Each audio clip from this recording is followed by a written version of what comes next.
రాష్ట్రంలో 40 లక్షల ఎకరాలకు నీరు అందించడానికి ఏది కృషి చేసిన మహోన్నత వ్యక్తి కేసీఆర్ అనే మాట కూడా గుర్తుపెట్టుకోవాలి. ఆ కాళేశ్వరంతో 15 జిల్లాలకు నీరందించే బృహత్తరమైన కార్యం 83,000 కోట్లతోటి ఖర్చు పెడితే 1,00,000 కోట్లు దోచుకున్నారని స్వయంగా రేవంత్ రెడ్డి గారు మాట్లాడుతుందంటే ఆయనకైనా అవగాహన ఉందా, బుద్ధి ఉందా, బుద్ధి లేదా? ప్రజలకు గుణపాఠం చెప్పాలి. దాన్ని రిపేర్ చేయలేదు. కేవలం 200-300 కోట్లు ఖర్చు పెడితేనే రిపేర్ అయ్యేదాన్ని రిపేర్ చేయని ఒక దుర్మార్గుడు రేవంత్ రెడ్డి గారు. ఆనాడు బ్రహ్మాండంగా పంటలు పండినాయి, పుష్కలంగా పంటలు పండినాయి. ఏదైతే ఎల్లంపల్లి ప్రాజెక్టు ఆనాడు మొదలుపెట్టాం.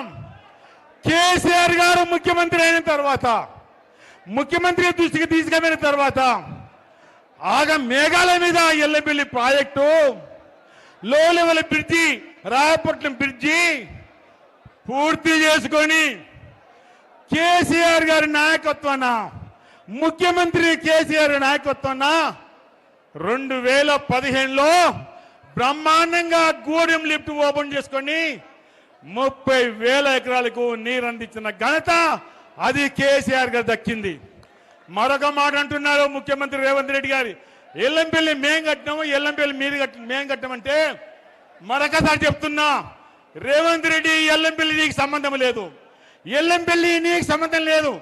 ఆనాడు ఎల్లంపల్లి ప్రతిపాదించింది దివాకర్ రావు, చేసింది వైఎస్ఆర్ అయితే ప్రారంభించింది కేసీఆర్ గారు.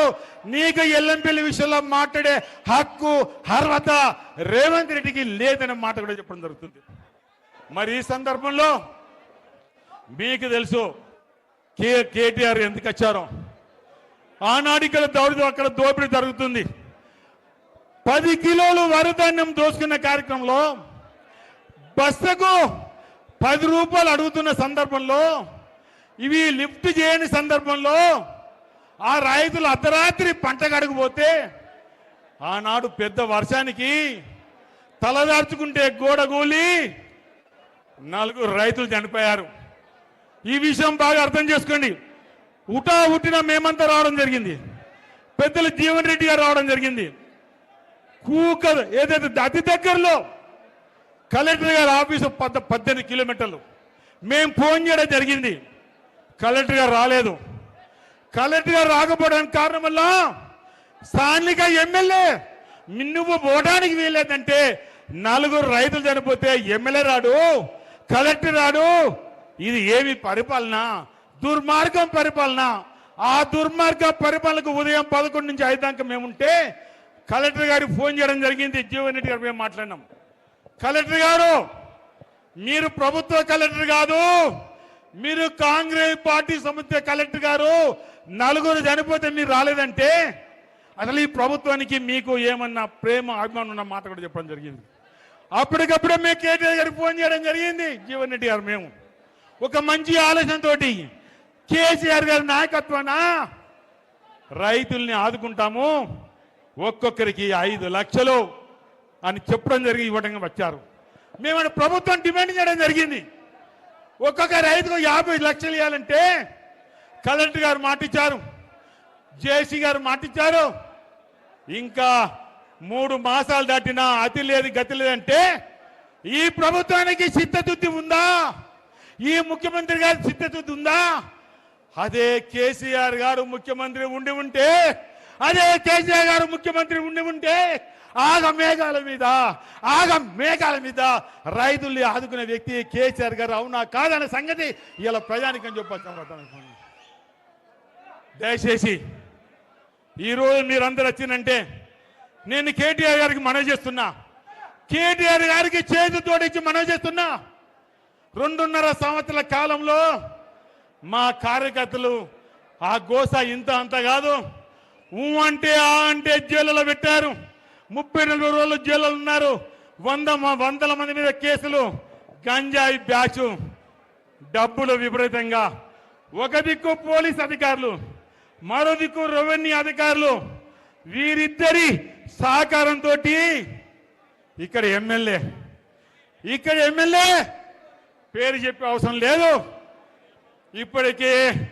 ఇప్పటికే కాంగ్రెస్ ప్రభుత్వంలాగా రేవంత్ రెడ్డి గారు దోచుకుంటే ఇక్కడ ప్రేమ్ సాగర్ రావు గారు ఇప్పటికే 500 కోట్లు అథెంటిక్ గా బ్యాంకులకు అప్పు కట్టిందంటే ఎంత దుర్మార్గం పాలన.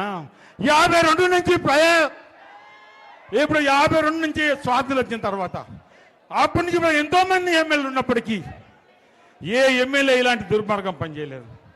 ఈ రకంగా చేసే వ్యక్తికి పార్టీకి ప్రభుత్వానికి గుణపడని చెప్పాలి,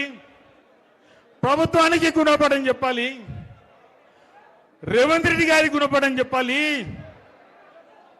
మళ్ళీ ఈరోజు రైతాంగం కోరుకుంటున్నారు, మళ్ళీ రావాలి కేసీఆర్ గారు రావాలి అనే రైతాంగం కోరుకుంటున్నారు. ఈ సందర్భంలో మొక్కవోని ధైర్యంగా నిరంతరం కేటీఆర్ గారి మీద మన బీఆర్ఎస్ నాయకుల మీద ఏ రకంగా కాంగ్రెస్ పార్టీ దుష్ప్రాసం, అడుగడుగున అడ్డంకులు, అడుగడుగున అరెస్టులు చేస్తామంటే ఏమంటున్నాడు మన యువ నాయకుడు కేటీఆర్ గారు?